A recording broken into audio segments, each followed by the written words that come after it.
name is Simon McCarthy, co-owner of Oakland Stables West, alongside Dara Kenny and Hardin Towel. I've been asked today to speak about my routine on the day of a Grand Prix. I found it a little bit funny that I was asked to do this, other than the two boys, seeing as they have a lot more experience than me, but luckily I've learned a lot from them and from being at big shows with them, and I've been able to tailor my own routine for a day that I'd like to peak. I do get up in the morning of a Grand Prix and I go for a quick run. Not a fitness fanatic, nor am I a good runner, but I do think it's good to get up out of the bed, get off your phone, go out, spend a few minutes running. Clears the head a little bit, and it obviously has been scientifically proven to put you in a better mood. So it's a good way for me, excuse the pun, to get the day off to a running start. Secondly, I get to the show, try and get there nice and early. I would hack my horse always. Depending on the horse, depends on how much work they need, but I do like to keep the day of a Grand Prix quite light. Hopefully, your homework is done by then, and it's just a matter of getting on the horse, making sure he feels good, feels sound, he's loose in his body, and he's happy. And the big difference for a Grand Prix day for me would be how I walk my course. The difference between how I walk it for a Grand Prix and maybe how I walk it for a warm-up class is I definitely get into more detail in the Grand Prix, and that's something that I've seen at major championships and at 5-star Grand Prix, and watching the best riders in the world really switch on for that 10 minutes or 5 minutes or whatever it is for the course walk. First thing I do is put my phone away, switch it off, put it on silent. You can definitely put your phone away for 10 minutes if you need it to remember the jump off course, that's fine.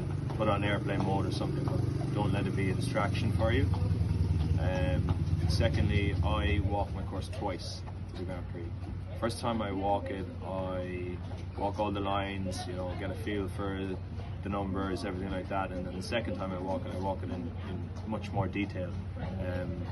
I start from the beginning. I now know the numbers. I know if the next line is going to be short or it's going to be long, or I have an idea of how I want to ride it, so I walk my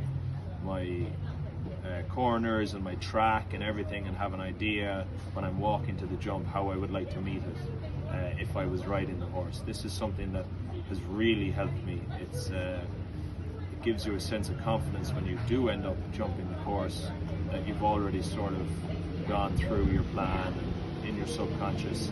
I think it's helped me write a better plan from start to finish. That's for me the biggest thing on a Grand Prix day. Walk the course correctly, spend the time in there, have a really, really good plan, and then when you get on your horse, stick with that plan. Try not to go off what other riders are doing, because every horse is different. The other thing that I have learned is if I go at the beginning of the class, I try and stay switched on the whole time, watch one or two or whatever it is, get on my horse, stick with my plan, and go and do it. If I go towards the end of the class, say 30 or 40 or whatever, a little bit further, I would watch the first couple, make my final adjustments as to what I want to do, and then I get away from the Grand Prix ring. I find if I stand there and I'm watching too many rounds, I get more and more tense and more anxious, and start to question a few things, because maybe a horse with a small stride did this and a big stride did something else and contradicts my plan a little bit. So I watch the first few, stick with my plan, and then go away, maybe talk to somebody who's not in the class, try and get my mind off it, and then normally 15 to 20 horses out, I go back, watch one more,